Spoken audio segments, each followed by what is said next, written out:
오늘 여러분들과 함께 새로이 시작하는 그러한 과목이라고 할까요? 조직신학의 한 과목은 바로 인간이란 도대체 어떤 존재인가? 성경에서는 과연 우리 인간을 무엇이라고 말하고 있는가? 그리고 또 그러한 성경의 기준에 따라서 또 성경의 그러한 가르침에 따라서 우리는 어떻게 살아가야 하는가 하는 인간에 대한 그러한 공부를 이제 좀 시작하려고 합니다. 사실 동서고금을 막론하고 끊임없이 제기되는 그러한 질문, 던져지는 질문이 무엇인가 하면 사람이 과연 무엇인가? 인간이 과연 무엇인가 하는 이러한 질문들이었습니다. 이것은 매우 철학적인 질문이기도 하지만 또 존재론적으로 우리가 우리 자신에 대해서 한 번쯤은 나는 과연 누구지? 라는 이러한 생각들을 인생 가운데서 한 번 그 이상 하게 되기 때문입니다. 그리고 그것에 대한 대답을 정확하게 얻으면 그 사람의 방향이 올곧고 그리고 또 정말 하나님께서 기뻐하시는 길을 가게 되거니와 혹시 그 안에서 올바르지 못한, 특별히 우리가 믿는 사람이니까 성경이 말하는 사람에 대한 올바른 이해를 하지 못하면 그러면 정말 하나님과 반대편에 서기도 하는 이런 일들이 있게 돼요. 그래서 내가 누구인지를 아는 것은 여러분들 말입니다. 우리가 이 시간 이런 공부를 통해서 뭘 해야 되는가? 저 사람이 그런 사람이구나. 아이고, 저 인간이 그런 인간이구나. 이렇게 하시는 게 아니고, 내가 어떤 존재구나. 내가 날 믿을 만한 존재가 아니구나. 믿지 못할 만큼 연약하고 믿지 못할 만큼 무지하고 무능력한 존재구나. 이런 것들을 깨달아야 되는 거예요. 다른 사람이 아니라 말씀을 통해서 내가 어떤 사람인가를 이렇게 볼 수 있어야 된다는 거죠. 인간이란 무엇인가라는 이러한 질문과 그 대답을 철학적으로 한 사람도 있고 종교적으로 한 사람도 있고 또는 과학적으로 이렇게 온갖 분야에서 다양하게 자기의 분야에 맞게끔 인간은 이러이러하다라는 그러한 명제를 내놓는 일들이 참 많습니다. 예를 들면 인간은 이성적이다. 인간은 그 우주를 축소시켜 놓은 소우주다. 인간은 정신적인 존재고 또 영혼을 소유한 그런 존재다. 인간은 인격적이어야 된다. 왜냐하면 인간이 인격적인 그런 존재이기 때문이다. 또 어찌 보면 또 충동적이고 자기 감정을 컨트롤하지 못하는 그런 존재다. 또 때로는 윤리적이다. 혹은 도구를 사용한다. 그것으로 동물과 구별된다. 이성적이다. 그리고 역사라는 그러한 역사적인 관점에서 우리 인간에게는 참 소중한 자원들이 있다. 나도 또 그 역사 가운데 하나다. 이렇게 말하기도 합니다. 어떤 사람들은 이걸 물질로만 따졌어요. 사람의 인이 얼마, 칼슘, 이렇게 해가지고는 고작 계산해내니까 2만 원도 채 안 되는 그렇게 정말 어이없는 그런 계산들을 한 사람도 있다고요. 또 제약회사에서는 약품으로 따져서 사람의 값어치를 좀 따지니까 그건 좀 많이 나오네요. 한 72억 정도 나왔다고 그래요. 그만큼 되려면 누가 좀 사주면 참 반값이라도 좀 어떻게 좀 해보겠는데. 그러니까요. 그 사람이 가지고 있는 생각에 따라서 나뿐만 아니라 상대방을 어떻게 대하는가 하는 것이 달라진다라는 것입니다. 인간관이 바로 그것을 이야기하는 거예요. 어떤 사람이 사람에 대해서 그 사람을 어떤 관점으로 보고 있는가 하는 것을 인간관이라고 이야기할 수 있는 거죠. 우리 개인의 삶에서부터 시작해서 시대적으로 옛날이냐 오늘이냐 혹은 장소적으로 이곳이냐 저곳이냐 현대적인 그러한 현대의 그런 도시이냐 아니면 시골이냐 아니면 정말 미개한 개발되지 않은 그러한 곳이냐 또 우리가 공부하는 그런 철학 혹은 과학 정치 경제 사회 문화 이런 것들을 다 기준으로 삼아서 거기에 이제 종교까지 이런 모든 영역 안에서 우리가 살아가면서 거기에서 영향을 받아서 사람들을 이렇게 저렇게 바라보게 된다는 거죠. 예를 들면 그런 거예요. 우리가 사도행전 말씀을 지난주에 보면서 그 사도 바울의 이야기를 보면서 그 당시에 로마에 많게는 50%, 작게는 30%가 노예들이었다. 이런 시대라고 하면 어쩌면 우리가 그 시대에 살았으면 노예 아니면 부리는 자였을 거 아닙니까? 만약에 우리가 주인이었다라고 한다면, 부릴 수 있는 입장이었다고 한다면, 적어도 사람으로 취급하는 사람들은 나와 교류하고 교제하는 사람들일 뿐이겠죠. 노예들은 취급 안 하죠. 마치 때로는 일하는 기계처럼, 또 때로는 정말 표현은 그렇지만 짐승처럼 이렇게 대했을 수도 있어요. 그런데 지위가 높던 아니면 정말 노예로 살던 똑같은 인간 아닙니까? 그러니까 이걸 어떻게 바라보느냐에 따라서 사람을 대하는 태도가 다 달라지는 거예요. 교육 수준에 따라서도 사람을 대하는 태도가 다르고요. 또 지역이나 혹은 그가 살아온 경험에 따라서도 사람을 대하는 게 달라져요. 어떤 사람들은 아버지에 대한 존중을 가지고 살아가는 사람들도 있고, 어떤 사람들은 아버지를 막 치를 떠는 사람들도 있어요. 이유가 뭘까요? 똑같은 아버지지만 그러나 자기가 경험한 이 경험을 따라서 한 사람 혹은 다른 사람들에 대한 이 관점이 달라지기 때문인 겁니다. 이렇게 힘들면 남자에 대한 어떤 증오심도 생길 수 있고, 그래서 그것들이 어떤 식으로 영향을 미칠까요? 나 결혼하지 않아. 몰라. 연애는 할지 모르지만 결혼해도 아이는 안 낳겠어. 뭐 이런 일이 생기는 거죠. 그런 결론에 이르게 되는 거죠. 이건 뭐 남자 여자의 문제가 아니고요. 어리고 또 어른이고의 문제가 아니에요. 누구든지 다른 상대방을 바라보는, 사람을 바라보는 그 관점을 누구든지 가질 수밖에 없다는 거예요. 예. 그런데 그런 구분이 말씀드린 것처럼 고대 서양이냐 아니면 고대 동양이냐에 따라서 다를 거예요. 예를 들어서 조선시대냐 아니면 지금 현대냐 따라서 사람들을 대하는 태도가 달라질 거라니까요. 참 예로 들기도 참 죄송한데 여성들에 대한 대우가 그때와 지금도 뭐 100%라고 말할 수 없지만 그래도 굳이 비교를 한다면 그때와 지금은 비교할 수 없는 그러한 지위의 향상을 가져왔죠. 여전히 부족하지만 말입니다. 이런 거죠. 그러니까 그 당시에 사는 사람들, 정말 정상적이라면 동일한 사람으로, 동일한 인격체로 이렇게 취급을 해야 되는데 여성이라는 이유만으로 그런 정말 몹쓸 짓들을 했다라고 한다면 그것은 사실 그의 기준이 없는 게 아니라 그 시대의 기준이 그랬던 거니까 시대적으로 이렇게 다를 수 있다. 동양이나 혹은 서양이나 이것도 다를 수 있고요.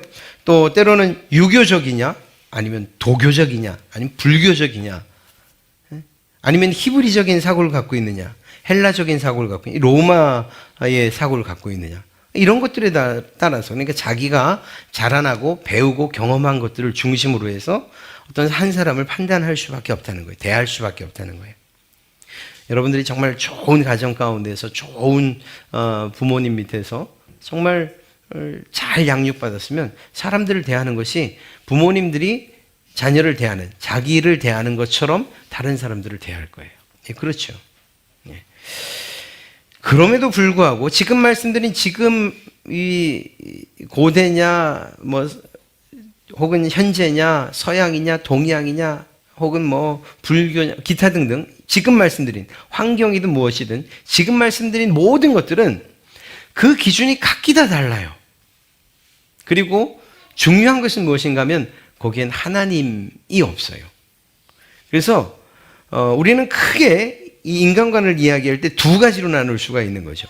첫째는 비성경적 인간관, 그리고 성경적 인간관. 비성경적이라 그래서 사실 그것이 사람들 편에서 우리 사회적인 측면에서 볼 때 모두 다 틀렸다 이렇게 말할 수는 없어요. 그러나 그럼에도 불구하고 그것이 아무리 선하고 옳다 하더라도 거기에 하나님이 우리 사람을 바라보시는 이런 관점으로 바라보지 못한다면 그 사람에 대한 태도는 완전히 다르게 될 거예요. 이건 또 반대가 될 수 있어요. 예수님을 믿지만, 교회를 다니지만, 신앙생활 한다고 하지만, 세상적인 그런 인간관으로 가득 차 있다? 그래서 물질, 혹은 또, 앞서 말씀드렸던 그런 어떤 차별적인 그런 생각들 가지고 있으면, 교회 안에서도 여전히 예수 그리스도 그분을 중심으로 살아야 함에도 불구하고 하나님께서 우리를 바라보시는 그런 눈으로 바라봐야 함에도 불구하고 세상의 그러한 관점들을 버리지 못해서 교회 안에서도 이 사람은 이렇고 저 사람은 저렇고 편을 가르고 이 사람은 정말 비굴할 정도로 이렇게 굽신거리고 저 사람한테는 이렇게 하대하고 하는 이런 일들이 벌어지는 거예요. 그래서 결과적으로는 두 가지로 나눌 수밖에 없어요. 성경적 인간관을 우리가 갖느냐, 아니면 비성경적인 하나님이 없는 상태에서의 세상이 이야기하는 그런 기준으로 사람을 바라보느냐, 이 두 가지 차이가 있을 수 있어요. 이것밖에 사실은 없어요. 그런 점에서 말씀드린 비성경적 인간관, 이것은 하나님의 계시인 이 성경 없이 사람들 간에 혹은 스스로 경험이나 혹은 학습이나 혹은 관계나 혹은 지역이나 혹은 배움이나 이런 모든 것들을 통해서 만들어진 인간관을 가지고 사람을 바라보는 것. 주로 세상의 관계 가운데에서 어떻게 살아야 하는, 예를 들면 어떤 처세술, 그것을 가지고서 사람들을 대하는 이런 진심으로 대하는 일들도 있을 수 있으나 또 그렇지 않은 일들도 있을 수 있는, 성경적 인간관은 이와는 다르게 인간과 세상, 인간과 사람과 사람, 사람과 어떤 모임, 이런 관계가 아니라 다른 사람들과의 관계가 아닌 나와 하나님과의 관계 가운데에서 이것을 중심으로 인간을 이해하고 설명하려는 이런 인간관, 이런 신학적 인간관을 바로 성경적 인간관이라고 이야기하고 있는 것입니다. 우주의 인간을 하나님께서 창조하셨어요. 그리고 그 창조하신 그분께서 사람의 말을 통해서 이렇게 계시해 주신 이 하나님의 말씀, 이 성경에 나타난 인간관, 이 인간관 안에는요, 사람들과의 관계는 정말 늘 좋은 것만은 아니었어요. 부자 간에도 깨지는 일들이 있고 형제 간에도 깨지는 일들이 있고, 요셉의 형제들 보세요. 다윗과 또 그 아들 압살롬 보세요. 그뿐만인가요? 부부 사이에서도 이 깨지는 일들이 있을 수밖에 없어요. 그들이 하나님의 백성이라고 하면서도 사실 하나님의 눈으로 상대방을 바라보지 못하는 거죠. 이런 일들은 사실 우리에게도 있을 수 있는 것입니다. 그러나 그럼에도 불구하고 우리가 상대방을, 우리 사람을 어떻게 대할 것인가를 성경을 중심으로 한번 살펴보자는 거예요. 그렇게 되면 나에 대한 이해가 커지고 또 타인에 대한 이해도 커져서 서로를 존중하고 배려하고 인격적으로 대할 수 있는 이런 단계에 이르게 될 것이라는 것이죠. 성경적 인간관을 이야기할 때에 말씀드린 것처럼 하나님과 우리 사이에 일어난 거예요. 그래서 하나님께서 우리 인간을 어떻게 대하셨는지, 그런데 그 하나님의 대하심에 대해서 인간이 어떻게 반응했는지, 그리고 그 반응에 대해서 하나님은 또다시 어떻게 반응하셨는지, 이 세 가지를 기억하시면 됩니다.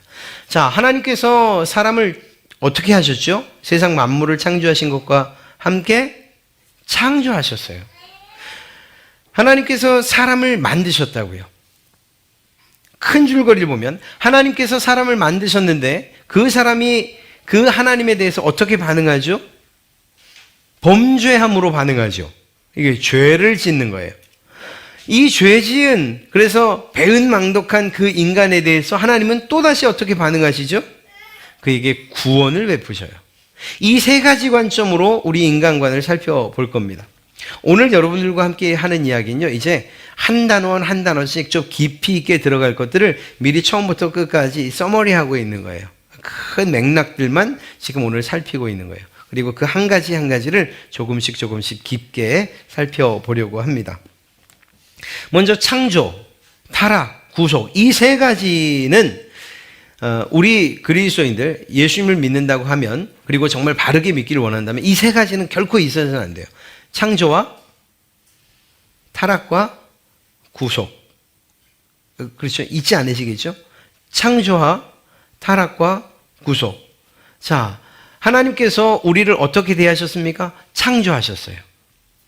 그리고 인격적으로 대하셨어요. 그런데 그것에 대한 아담과 하와의 반응이 무엇이었죠? 범죄로, 죄로. 하나님께서 그 죄에 대해서만 생각하셨다면 정말 마치 노아의 시대에 다른 모든 것들을 다 쓸어버리신 것처럼 아담과 하와도 그리 하셔야 마땅했는데, 이러한 죄 지은 인간에 대한 하나님의 반응은 무엇이었죠? 자기의 독생자 예수 그리스도를 십자가에 못 박으면서까지 구원해 주셨어요. 구속해 주셨어요. 이 세 가지는 성경 안에서 늘 이야기되어지는 거예요. 어떤 한 사건 혹은 큰 맥 안에서 창조와 타락과 구속, 이 세 가지의 관점으로 우리가 성경을 볼 수만 있다면 결코 우리는 다른 샛길로 나가지는 않을 거예요. 기본적으로. 그래서 이러한 창조, 타락, 구속의 관점에서 성경을 보는데, 역시 사람을 볼 때에도 이 세 가지 관점으로 우리는 보게 될 것입니다. 좀 더 자세하게. 먼저 창조된 인간을 이야기할 땐 우리가 무엇을 살필 건가 하면요, 인간의 기원이에요. 우리는 늘 그런 것에 그런 걸 궁금해요. 나는 어디로부터 시작됐을까? 그럼 뭐 흔히 대답하죠. 엄마 뱃속부터 나왔지라고 얘기해요. 그러나 그건 정말 유치한 대답이고요. 정말 우리 사람이 어디로부터 나왔을까요? 누구로부터 시작됐을까요? 어떻게 이 세상에 태어난 것일까요? 이건 신비예요. 여러분이 이 땅에 존재하는 것은 신비예요. 참 인생살이가 힘들고 어렵고, 왜 나에게 이런 일들이, 정말 왜 나에게 이런 일들이 라고 해도, 그리고 이 땅에 태어났다는 그것, 그리고 무엇보다 이후에 이야기하겠지만 예수 그리스도를 만났다는 이 사실만큼은 신비로운 정말 기쁨과 즐거움이라고 이야기할 수 있는 것이죠. 우리 사람이 이 세상에 태어나는 것은 우리 사실 누구도 알 수 없는, 그냥 과학적으로 남자와 여자의 그러한 결합을 통해서, 그리고 난자와 정자의 결합을 통해서 만들어진다? 이건 그저 현상만을 이야기할 뿐이에요. 그 씨를, 그 생명의 씨를 과연 누가 주었는가? 이건 어디로부터 왔는가? 그러다 보니까 이걸 어떻게 했어요? 우연히 생긴 거다. 우연히. 그래서 진화론이 나오게 되는 거죠. 그 진화론은 결국은 우연히 또 우연히 하다 보니까 이제 우리가 만들어진 거예요. 그러나 성경은, 그리고 주님은, 그리고 하나님의 섭리는 결코 우연을 이야기하지 않아요. 특별한 뜻과 계획이 있으신 거죠. 우리 인간의 시작도 사실 그렇다는 것입니다. 우리 개개인도 그렇지만 가장 처음 인간은 과연 어떻게 태어났을까에 대한 대답을 우리는 성경에서 찾을 수가 있는 것입니다. 모든 우주 만물의 기원과 더불어서 하나님께서 사람을 창조하셨다는 거예요. 이 창조로서 우리는 태어난 거예요. 아담과 하와를 창조하셨고, 그 창조로부터 계속되는 정말 또 다른 창조라고 할 수 있죠. 남자와 여자 한 가정을 통해서 만들어지는 생명. 그러나 그 근본적인 뜻과 계획은 하나님에게 있는 그러한 창조라고 이야기할 수 있는 것입니다. 그러면 인간의 본질이 무엇이냐? 하나님께서 창조하신 이 인간의 본질은 무엇이냐? 원래 어떤 존재로 만들어졌냐 하는 걸 묻는 거예요. 하나님께서 사람을 만드실 때 무엇을 따라 만드셨다 그러죠? 우리의 형상을 따라. 성부, 성자, 성령 하나님의 형상을 따라서 우리의 모양대로 만드셨어요. 그러니까 우리는 그렇다고 이것이 하나님께서 눈, 코, 입이 있으시다 이런 의미는 아니에요. 하나님의 성품을 닮아 우리의 안에 두셨다라는 것이죠. 그러니까 우리는 하나님의 형상을 담고 있는 그런 존재들이에요. 누가 아까 2만 원어치라고 했지만 또 72억이라고 말했지만 그것이 비교가 되지 않는 거예요. 아무리 억만금을 줘도 여러분 한 명은 정말 소중한데 얼만큼 소중한가? 생명의 값만큼 중요한 거예요. 누구의 생명? 예수 그리스도. 우리를 만드신 그분, 그 창조주이셨던 예수 그리스도의 죽으심의 값만큼, 그 핏값만큼 우리는 소중한 존재들이에요. 그러니까 여러분이 여러분을 스스로 학대하거나 보잘것없게 여기거나 그러셔서는 안 돼요. 너무나도 그것이 그냥 심해서 병 걸리고 하는 일들 있으면 안 돼요. 여러분은 충분히 정말 스스로 자신에 대해서 자존감을 드러내실 만한 분들이에요. 우리는 그런 귀한 존재고 특별한 존재예요. 왜? 하나님의 형상을 담고 있어요. 아이고, 내 안에 무슨 하나님의 형상이. 세상 사람들, 하나님을 알지 못하는 사람들도 하나님의 형상을 담고 있어요. 그러나 안타깝게도 깨진 하나님의 형상. 여러분, 저 거울을 우리가 볼 때 저렇게 반반하고 멀쩡하니까 우리 얼굴이 이쁘게 보이잖아요. 이쁘게는 아니고 하여튼 생긴 대로 보이잖아요. 근데 저걸 누가 깼어요. 이렇게 화가 난다고 주먹으로 퍽 쳐서 깼더니 쫙 금이 왔어요. 혹시 그런 거울 한번 들여다보신 적 있으세요? 거기에 여러분들의 모습이 그대로 제대로 반영되던가요? 아니죠. 그러니까 이렇게 보시면 돼요. 하나님의 형상을 담았다는 것이 무슨 의미일까? 근본적으로 아담과 하와가 만들어졌을 때는 누군가가 아담과 하와를 보면 하나님이 저런 분이시겠구나 라는 것을 알 수 있었다는 거예요. 그런데 죄로 인해서 그 하나님의 형상이 다 깨져버렸어요. 박살이 났어요. 이제는 누군가가 그 아담과 하와를 쳐다봐도 그 안에서 파편으로 갈라지고 깨진 하나님을 볼 수밖에 없는 거예요. 그러니까 진정한 하나님의 모습을 볼 수가 없는 상황이 되어버린 거예요. 그리고 그런 상황이 모든 인류에게 영향을 미친 거예요. 그러니까 비록 하나님의 형상은 담고 있지만 하나님의 형상을 그대로 드러내면서 살지 못하는, 어떤 사람에게서도 하나님의 형상을, 그분의 성품을 발견할 수 없는 그런 시기가 된 거죠. 그런데 그것을 누가 회복시키셨습니까? 예수 그리스도가. 예수 그리스도가 이 땅에 오시면서, 그리고 우리가 예수 그리스도를 믿는다고 고백하면서, 그러면서 우리 안에 깨졌던 그 하나님의 형상이 회복되어지는 거예요. 그래서 여러분이 예수님을 믿기 시작했다면 다른 사람들이 여러분을 볼 때 권사님, 집사님, 혹은 여러분들이 이름을 부를 수 있지만 더 궁극적으로는 여러분을 볼 때 정말 하나님이 계시다면 집사님 같을 거예요. 아니, 예수님 얘기 많이 들었는데 정말 예수님이 계시다면 장로님 같을 거예요. 야, 난 널 보기만 하면 예수님이 생각나. 이런 이야기를 들어야 되는 거예요. 왜? 이미 우리 안에는 깨진 것이 아니라 그 깨진 것들이 회복되어진 역사가 예수 그리스도로 말미암아 나타났기 때문에 우리는 그런 존재들이에요. 우리의 본질은 이렇게 하나님의 형상. 그래서 누구나가 다 존엄하게, 존엄이 아니고 존엄하게, 귀하게, 이렇게 만들어진 그런 존재예요. 우리 스스로도 우리를 스스로 참 못났다, 참 부족하다, 어쩜 이렇게 말할 수 없어요. 왜? 하나님께서 가장 멋진 작품으로 우리를 만들어 놓으셨기 때문에. 무엇을 담아서? 하나님의 형상을 담아서. 우린 그렇게 만들어진 존재고, 무엇보다 오늘 말씀에도 읽었던 것처럼 그런 우리들을 하나님의 대리자로 삼아서 세상을 다스리게끔 하셨다는 거예요. 아담과 하와가 얼마나 특별한 존재였습니까? 세상을 다스릴 정도로 특별한 존재였다는 거예요. 하나님께서 그것을 맡기실 만큼 믿음직스러웠다는 것이고요. 그런 존재로 우리는 원래 태어났었어요.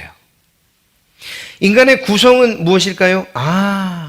그냥 이게 정말 중요한 게 왜 그런가 하면 이제 우리가 나중에 보겠지만 영혼과 그리고 몸으로 되어 있다. 이 육체, 이것이 하나로 통일되어 있는 통일체다. 이렇게 보지 않고 우린 그냥 몸이 죽으면 흙으로 돌아가는 그런 육체지 그저 정신만 가지고 있는 거지. 아마 정신은 그냥 죽으면 다 사라져버릴 거야 라고 한다면 그 사람은 자기의 인생을 어떻게 살겠어요? 죽어도 상관없는, 죽으면 끝이라고 생각하는 그런 인생을 살겠죠. 그러니까 정말 바른 생각을 가지면 한 번뿐인 인생이지만 제대로 한번 살아보자.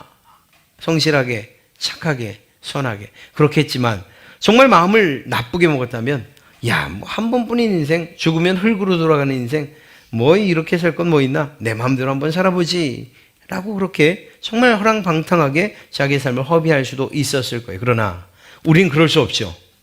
우린 몸만 있는 게 아니에요. 영혼이 있어요. 영원토록 신령한 혼이 우리 안에 있고요. 그 영혼은 사라지지 않아요. 영원토록. 그리고 주님 오시는 날 우리의 몸과 신비로운 연합으로 새롭게 부활하게 될 거예요. 그러니까 우리는 이 세상이 끝이 아닌 거예요. 이 세상이 끝이 아니라는데 어떻게 막 살아요? 이 세상을 살아간 것으로 인해서 다음 세상이 평가된다 혹은 그 보장된다 그러는데 이 세상을 지금 어떻게 막 살 수가 있어요? 그렇죠? 우리 청년들은 클럽 안 갔잖아요. 막 살 수가 없어요. 얼마나 성실하게 사는지요. 그냥 그저 한다고 하는 게 교회에서 카드 게임 하는 정도예요. 그걸로 낙을 삼아요. 요즘 그런 애들이 어디 있어요? 그러나 분명한 한 가지는 우리가 어떻게 살던 간에 허랑방탕하게 살던 아니면 정말 우리의 삶을 성찰하면서 진지하게 살던 그 삶에 대한 책임을 반드시 지게 될 것이라는 거죠. 왜? 우리 안에는 영혼이 있으니까. 그러니까 우리를 어떻게 보는가, 나를 어떻게 보는가에 따라서 완전히 달라지는 거예요. 인간의 사명, 그러면 우리 인간의 목적이 무엇이고 우리에게 맡겨진 일이 있다면 그것이 무엇인가? 하나님과 맺은 그러한 언약에 순종하는 거예요. 하나님과 관계된 일이라고 말씀드렸잖아요. 그러니까 하나님께서 우리에게 하신 명령들을 순종하는 것, 이것이 우리가 살아가는 목적인 거예요. 그리고 아담과 하와도 그 목적에 맞게 살았어야 돼요. 그런데 안타깝게도 그는 순종과 불순종을 결정할 수 있는 자유로운 의지가 있었음에도 불구하고 불순종을 선택했던 거죠. 이제 예수 그리스도로 말미암아서 회복되어진 하나님의 형상을 닮은 우리들은 닮고 사는 우리들은 우리의 자유 의지로서 선한 것과 악한 것들을 우리가 선택할 수 있는 거예요. 아, 내가 너무 의지가 박약해서 내가 정말 제가 원래 그래요. 그래서 또 이번에도 잘못했어요. 이렇게 말할 수 없다는 거예요. 제가 원래 그냥 그래요. 그냥 원래 그래요. 습관이 그래요. 뭐 이렇게 말할 수 없다는 거예요. 왜냐하면 그것은 그의 자유로운 의지로 결정한 것이라는 거예요. 선을 행하든지 악을 행하든지 또 하나님이 기뻐하시는 일을 행하든지 죄를 행하든지 이 둘 가운데에서 무엇을 할 수 있는 자유가 우리에게 있어요. 그래서 우리는 우리 스스로 난 어쩔 수 없었어요 라고 내 삶을 핑계대거나 거기서 빠져나갈 수가 없어요. 우리의 삶은 우리가 책임져야만 하는 거예요. 그리고 우리의 삶을 통해서 하나님께서 기뻐하시는, 그리고 그분의 말씀에 순종하는 것을 통해서 우리의 사명을 다하며 살아가야 돼요. 이것이 창조에 관한 부분이에요. 타락한 인간을 먼저 보는데요. 그럼에도 불구하고 이 타락이 우리 인간 가운데 들어왔다는 거죠. 그러면 그 타락해 되는 것이 무엇으로 시작된 거죠? 죄죠. 그러면 이 죄는 도대체 무엇이냐? 이거 죄가 도대체 무엇이냐? 죄라는 것이 과연 무엇입니까? 죄. 여러분, 죄가 뭐죠? 죄가? 성경이 말하는 죄, 그것은 무엇인가 하면 결국은 하나님과 관계된 거예요. 우리 세상의 죄는 법들이 정해놓은 것, 교통법규도 지켜야 되고, 또 다른 사람들을 해하는 일이 있어서는 안 되고, 횡단보도 제대로 침 뱉지 말아야 되고, 이런 기준들이 저기 있지만 그런 것들이 아니라 우리 믿는 사람에게 있어서의 죄는 하나님과 관계되어 있는 것이고요. 하나님을 반역하는 것, 하나님께 불순종하는 것, 이것이 죄인 거예요. 그래서 결국은 어떻게 되는가? 하나님과의 이 언약의 관계가 깨져버리고 마는 거예요. 하나님과의 관계가 단절되는 거예요. 사실은 부모님이나 자녀들 사이에서 참 어떤 경우에, 사실 끊어질 수 없는 관계이지만 어떤 경우에 이런 일들이 종종 일어나요. 그것이 부모의 죄이든 잘못이든 자녀의 잘못이든 어느 한편이 잘못하게 되면 그 다음에 참 껄끄러워진 관계가 되는 거예요. 그게 이제 관계가 점점 깨지기 시작해요. 그걸 빨리 회복하지 않으면 정말 완전히 절단나겠죠. 하나님 앞에서 우리가 죄를 지었어요. 하나님께 불순종하고 반역하고 아담과 하와가 그렇게 했어요. 그래서 하나님과의 관계가 깨져버린 거예요. 그것이 죄예요. 그리고 죄의 결과인 거죠. 이러한 죄의 기원이 누구로부터 시작되는가? 바로 아담으로부터. 아까 말씀드렸던 것처럼 이 아담은 선악과를 먹든지 안 먹든지 할 수 있는 자유가 있었어요. 이건 하나님께서 주신 거예요. 하나님을 순종해서 하나님의 말씀에 순종해서 안 먹으면 하나님께서 그에게 주시마 하신 약속들이 있었어요. 불순종해서 먹으면 그것에 대한 책임을 질 것이라고도 이야기했어요. 하나님께서 야, 내가 너를 죄짓게 원래 만들어놨으니까 저거 먹어야 돼. 이렇게 하시는 분이 아니라는 거예요. 하나님께서 시험거리를 왜 앞에다 두셨냐라고 하는데 그 시험거리만 두신 것이 아니고 그것을 자유롭게 선택할 수 있는 의지를 주셨어요. 이건 이후에 다시 얘기하는데 정말 중요한 거예요. 많은 사람들이 이것에서 걸려 넘어져요. 하나님은 정말 나빠. 시험거리를 앞에 두고서 결국은 시험에 빠지게 만드시다니. 아니에요. 그렇지 않아요. 이 얼마나 놀라운, 우리를 얼마나 믿으셨는가 하는 일이 이 선악과 사건에서 나타나요. 어찌되었거나 이렇게 자신의 자유의지로서 하나님의 명령을 지킬 수 있었음에도 불구하고 결국은 그것을 먹는 불순종의 사건이 일어나죠. 그러면 죄의 영향력이 무엇이냐고요? 죄의 결과로 인해서 모든 관계가 단절돼요. 하나님과의 관계가 깨지죠. 사람과 사람 사이에 깨져요. 여러분, 아담과 하와가 선악과를 먹으면서 깨지는 모습들이 바로 즉시 나타나요. 누가? 제가요. 내가요가 아니라 저 사람이, 아담이, 하와가 벌써 관계가 깨진 거예요. 하나님과의 관계는요, 어떻게, 숨었잖아요. 벌써 나무 뒤로 숨었잖아요. 하나님을 보기가 힘들었던 거죠. 깨졌죠. 자연과도 문제가 생겼어요. 자연, 이 정말 아름다운 곡식들을 내던 그 자연이 이제는 엉겅퀴를 내요. 가시를 내요. 수고하지 않으면 먹을 수 없는 땅이 되어버렸어요. 자연과도 관계가 깨졌어요. 가장 중요한 것은 자기 스스로와도 관계가 깨졌어요. 나 자신도 믿지 못하는 그런 존재가 돼버리고 말았어요. 이건 얼마나 안타까운 일이에요. 이런 관계가 깨졌죠. 또 한 가지는 그 아담의 죄가 계속해서 후손에게 전가되어져요. 그리고 그렇기 때문에 모든 인간은 태어나면서부터 죄인이 되는 거예요. 무엇보다 이런 관계가 깨진 것과 더불어서 죄의 책임, 죄책감을 가지고서 살아야 되는 거예요. 죄책을 가지고. 얼마나 안타까운 일인지 알 수가 없죠.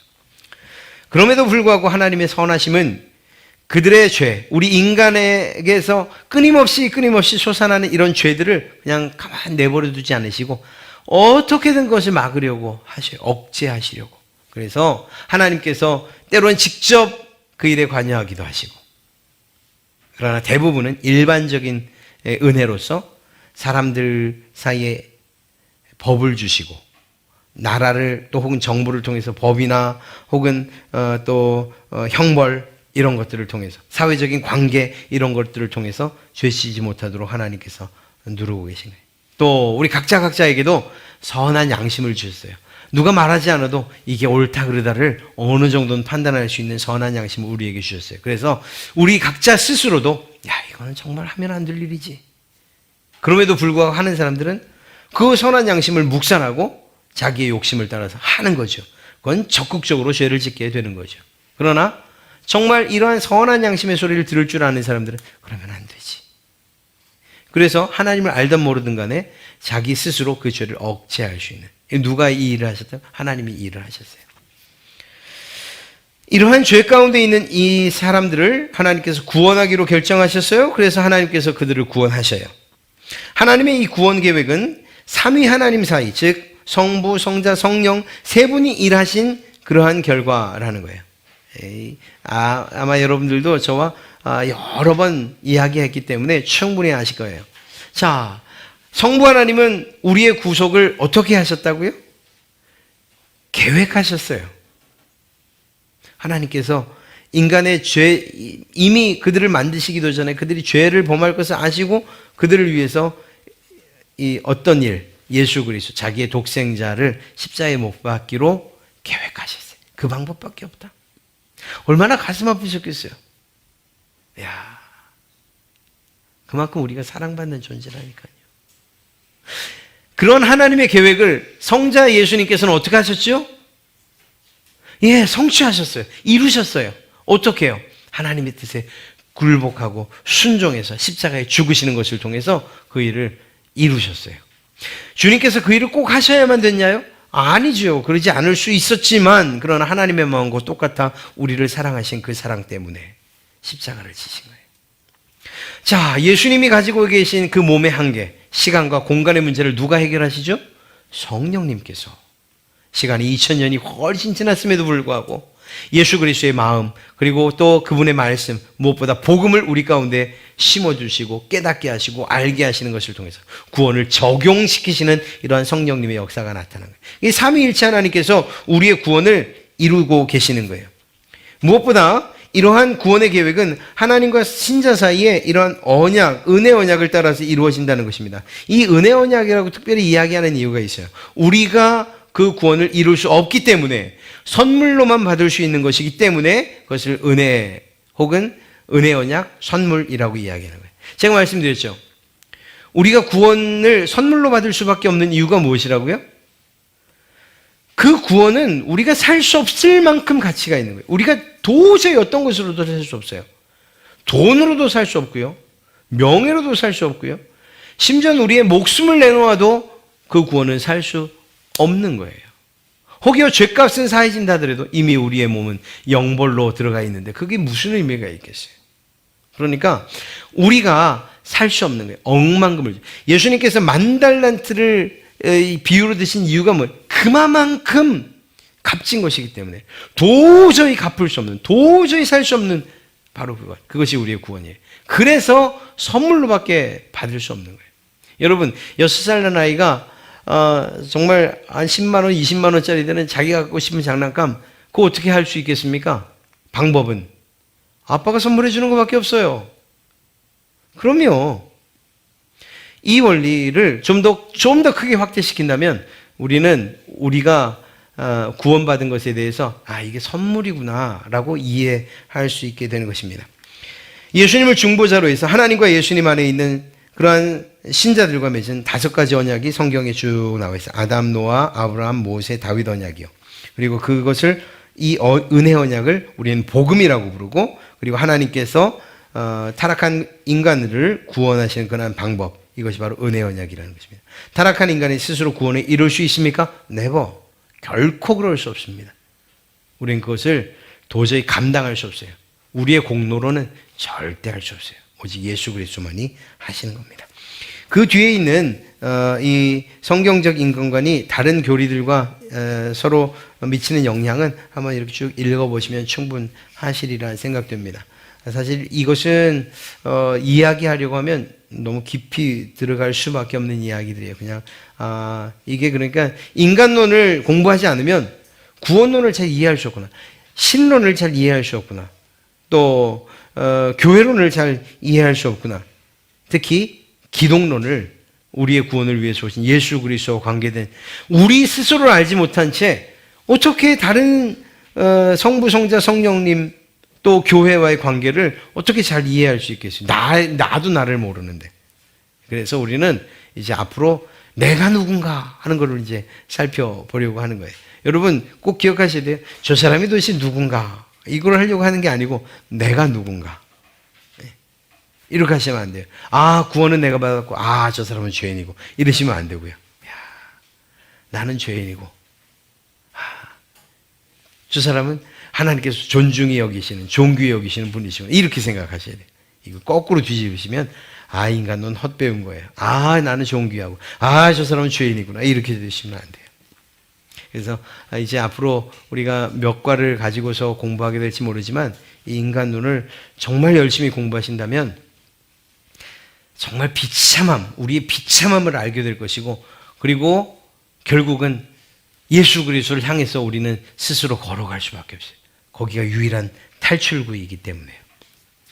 이렇게 서론처럼 시작한 인간론, 우리 인간은 과연 어떤 존재인가, 이제 앞으로 우리가 하나씩 하나씩 공부해 갈 때 여러분들의 그 마음 가운데, 그리고 여러분의 삶 가운데, 무엇보다 신앙에 정말 큰 도움이 되고 또 때로는 힘이 되고 또한 용기가 되시기를 주님의 이름으로 축복합니다.